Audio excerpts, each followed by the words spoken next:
Thank you for joining me today. It's Brian Gubernick, and welcome to the No Days Off podcast, where we believe that every single day brings a new opportunity to get better. People ask me lots of questions. It's one of the benefits of being a podcast host and in business for some time. And I get questions all the time like, hey, what are you reading? Or what podcasts are you listening to? What tools are you using? What questions are you asking yourself? And I love this stuff.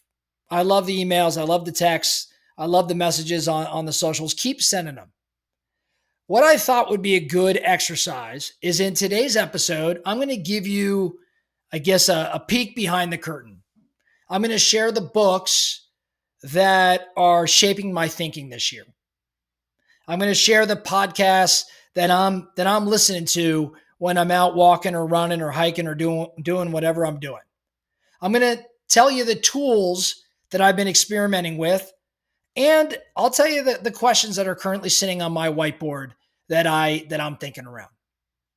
So think of this as my current playbook, the inputs that I think are fueling me right now, and do with it as you'd like. I think if you're part of the No Days Off Nation, you probably like a good list of books and podcasts and things of that nature. So hopefully I mentioned something today that piques your interest. So what am I reading, or what have I read this year that is really shaping my thinking?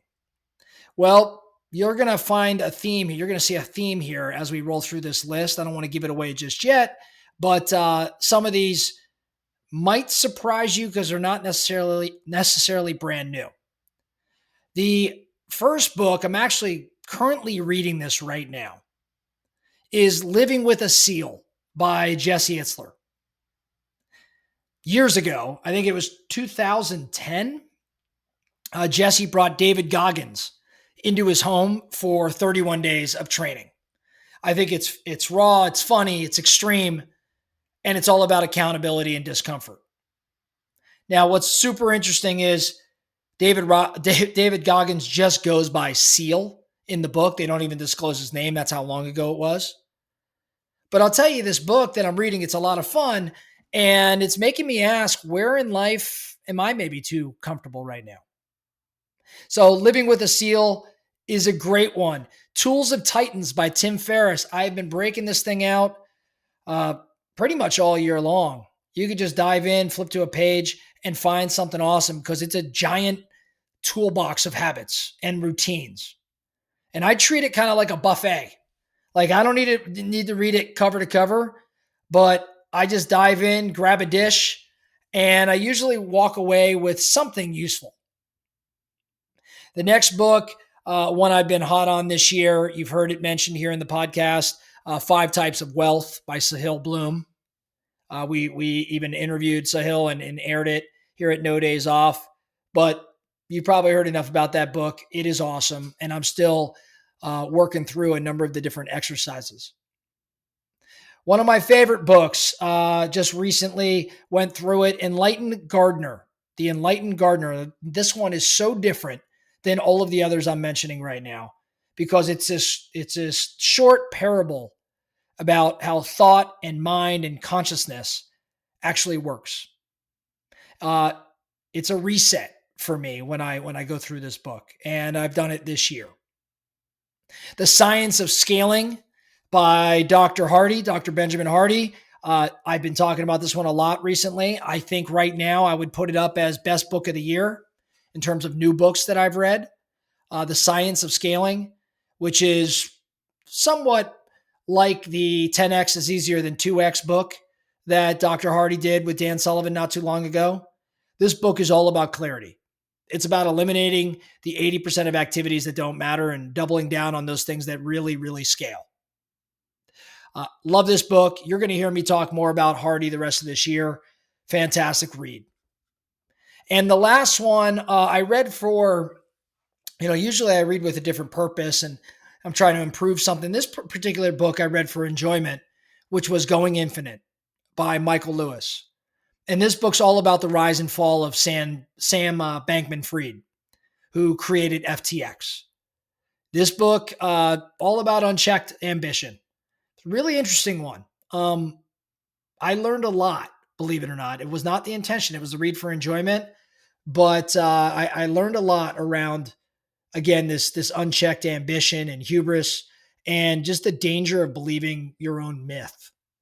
I think it's really a cautionary tale. Now, what are the themes here that you may have picked up on? Yes, The Science of Scaling was a newer book. Five Types of Wealth is a newer book. But all the other books I mentioned, they're rereads for me. Living with a Seal, I read years ago. Tools of Titans, I've read every year or every month for a very long time. The Enlightened Gardener, I go way back with that book. I made it a mission this year to reread books that were impactful or meaningful to me. And I'm still running that play. Now, what am I listening to? I have 3 podcasts that are top of my list right now. The first is the All In podcast. The All In podcast, actually, when we're airing today's episode, I think I'll actually be at the All In Summit. But the All In podcast is about tech and politics and investing, culture. And I don't always agree with what they're sharing, but I really value hearing the hosts of this show debate, learning how they think. I've learned a lot. So the All In podcast is number 1 for me. Number 2 is the Mel Robbins podcast. I love the Mel Robbins podcast. I don't love every episode, but I think that Mel does a great job making psychology and behavior change seem simple. I think her takeaways are always super practical. And I love the way she words certain things. I can really use them in my own life and in coaching and leading my teams. And then the last podcast that I'm listening to, really quick, simple one, much like the No Days Off podcast being so short each day, you have the Quote of the Day show. It's called the Quote of the Day show. And it's just this bite-sized motivation from great thinkers. It's like 5 minutes, and it's the spark for my morning or for my day. And so the Quote of the Day show, I've actually really, really enjoyed. I've written down a significant number of quotes, and I store them in my phone, and I revisit them from time to time. Now, the tools I'm using right now, number 1, George Antone, who wrote The Banker's Code and a handful of other financial books. George Antone has a leverage calculator. If you just go and Google or search George Antone's leverage calculator, you'll find it. It's this calculator that helps you kind of visualize leverage in wealth and business. He wrote the Wealthy Code as well, but the Banker's Code is, I think, where he breaks out the leverage calculator. It's a framework for visualizing leverage. It shows me where I might be over-levered or even underutilizing opportunity. For me, it's a really good gut check sort of tool, a filter when I'm making investments. So I'm using George Antone's leverage calculator on a monthly basis, if not weekly right now. I'm also using Coursiv's AI training program. I got hit on Instagram so many times and had to sign up. And I'll tell you what, it delivered. With AI no longer being optional, I think I've got to learn more and more. And this program's been super hands-on for me. It's a hands-on way for me to learn how to actually use AI and to work faster and to work smarter with it. And then the last tool I'm using, I broke this out. I've had them with me for a while. I haven't looked at them in a long time. But The Untethered Soul, again, another one of my favorite books by Michael Singer. The Untethered Soul has a 52-card deck. Again, you just go to Amazon and put Untethered Soul 52-card deck. You'll find what I'm talking about. It's 52 cards based on Michael Singer's book, The Untethered Soul, and each card has a question or a reflection, something for you to center your day. I pull one every morning, and it definitely impacts my mindset. I've had these for a long time. I gifted them for a while, and I broke them back out again, and I'm glad I did. Now, what questions am I asking myself that's shaping my year? I'm going to give you 4 questions I'm currently asking myself. They're on my whiteboard right now, and it's what's rattling around in my head. Question 1, in my businesses, are there ways to further monetize each client? In my businesses, are there ways to further monetize each client? I'm not just talking about like upsells, but Is there deeper service to provide? Is there more value to provide? Are there more offerings for the client that would make their life better? So I'm not necessarily just trying to make money. I'm just saying, being that I've captured a client, are there other things I can be doing for them that would benefit the business as well as benefit the client? Number two, are we doing enough unreasonable hospitality? Now, I'm borrowing from Will Guidara's philosophy. Will Guidara wrote the book, Unreasonable Hospitality. But I'm asking myself as of late, are we doing enough unreasonable hospitality? Or how can we go above and beyond so people walk away not just satisfied, but absolutely amazed? I'm starting to think we're not doing enough, and that's one thing I'm contemplating. Question 3, what am I saying yes to right now that I really don't want to do? Like, what am I saying yes to that I really shouldn't be saying yes to? This one stings, but I know right now when I look at my calendar and I just think like what I'm committed to in the coming months, I think I've said yes to a lot of things that I'm not really fired up about.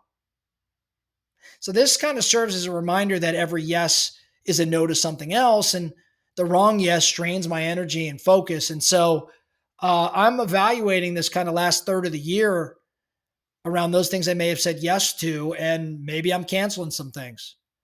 But I'm just getting clearer around, what am I saying yes to right now?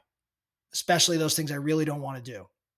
And then the last question I'm asking myself, do I need to get a sauna? Now, this is half joke, half serious. I'm into recovery and into health and longevity and things of that nature. And every time I read about recovery, health, longevity, sauna comes up in the research. And I'm wondering if it's worth adding. Now, many of you are thinking, well, you live in Arizona, you don't really need a sauna. And I think you're kind of right. I haven't gotten one yet, but it's on my mind. So there you have it. What I'm reading, what I'm listening to, what I'm using, what I'm asking myself right now.